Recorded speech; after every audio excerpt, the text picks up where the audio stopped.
गाज-बीज माता की जय।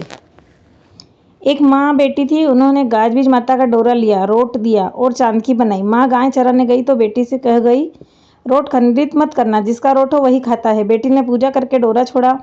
इतने में एक साधु महात्मा भिक्षा लेने पधारे। बेटी उनको अनाज देने लगी तो उन्होंने रोट मांगा। वे जीत पर अड़ गए तो बेटी ने माँ के रोट में से एक टुकड़ा तोड़कर उन्हें दे दिया।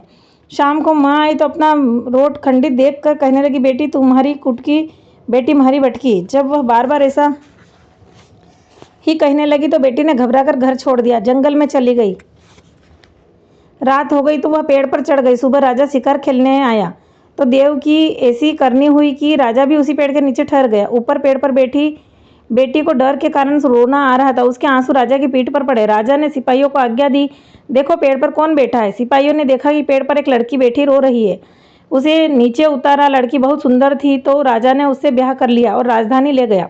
वहाँ पर वह सुख से रहने लगी। एक दिन वह छज्जे में बैठी बाल सुखा रही थी, तब उसकी माँ झाड़ू बेचने निकली। माँ ने जब बेटी को देखा तो फिर से रट लगाने लगी, तुम्हारी बेटी तुम्हारी कुटको, बेटी तुम्हारी बटकी, बेटी तुम्हारी कुटकी।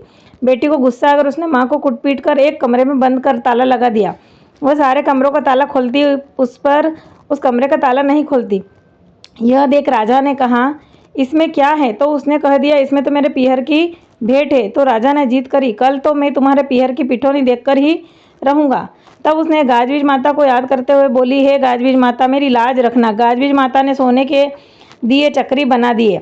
जब राजा ने दरवाजा खोला तो चमचम करते सोने के दिए चक्री निकले। तो राजा ने कहा, रानी जी तुम्हारे पीहर की पिठौनी ऐसी है तो पीहर कैसा होगा? सो हम तुम्हारे पीहर चलेंगे। रानी फिर घबरा गई और गाज-बीज माता को याद करने लगी। गाज-बीज माता ने उससे सपना में कहा, जंगल में तेरा पीहर बसा देंगे, तू 1 दिन रहना, 2 दिन रहना, 3 दिन रहना, और पर चौथे दिन मत रुकना।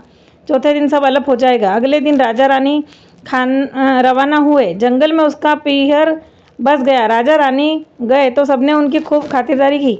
राजा का मन तो वहीं रम गया। पर तीसरे दिन रानी ने कहा, अब चलना चाहिए। राजा जी ने कहा, तुम्हारा इतना अच्छा पीहर है, अभी थोड़े दिन और रुक जाए। तो रानी ने कहा, अब एक पल भी नहीं रुकेंगे। चौथा दिन निकलने से पहले रानी आगे चल दी। राजा ने कहा, जिसका पीहर है वही नहीं रुक रही तो हम रुक कर क्या करेंगे? राजा ने जानबूझकर घोड़े का चाबुक खूंटी पर टांग दिया और रानी के साथ हो लिए। रास्ते में राजा बोले, घोड़े का चाबुक तो वहीं रह गया, अब वापस चले। तो रानी ने मना कर दिया। तब राजा ने नौकर को भेजा। नौकर वहां पहुंचा तो सब लोप हो चुका था, बस पूरे घर पर चाबुक पड़ा था। उसने आकर सारी बात बताई तो राजा ने रानी से कहा, यह क्या चक्कर है? तब रानी ने कहा, आपने मुझसे शादी कहाँ की थी? राजा ने कहा, जंगल में। तो रानी बोली, फिर मेरा पीहर कहाँ से आता?